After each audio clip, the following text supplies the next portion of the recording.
पंतप्रधान नरेंद्र मोदी आज मुंबई दौऱ्यावर येत आहेत।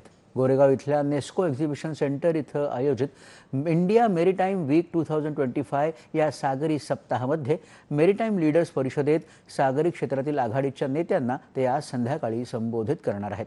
तसंच ग्लोबल मेरीटाईम सीईओ फोरम म्हणजेच सागरी क्षेत्रातील जगभरातील आघाडीच्या निवडक कंपन्यांच्या आंतरराष्ट्रीय मुख्य कार्यकारी अधिकाऱ्यांसोबत एका उच्चस्तरीय जागतिक मुख्य कार्यकारी अधिकारी मंचाचं अध्यक्षस्थानही पंतप्रधान भूषवणार आहेत। जागतिक मुख्य कार्यकारी अधिकारी मंचामध्ये जागतिक सागरी क्षेत्रातील कंपन्यांचे मुख्य कार्यकारी अधिकारी, प्रमुख गुंतवणूकदार, धोरणकर्ते, नवोन्मेषक आणि आंतरराष्ट्रीय भागीदार जागतिक सागरी कार्यक्षेत्राच्या भविष्यावर चर्चा करण्यासाठी एकत्र येतील।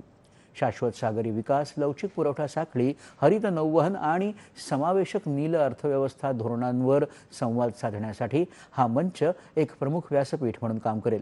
भारताला एक जागतिक सागरी केंद्र म्हणून अग्रणी नेतृत्व मिळवून देण्याच्या रणनीतीचा आराखडा यामध्ये मांडला जातो आहे।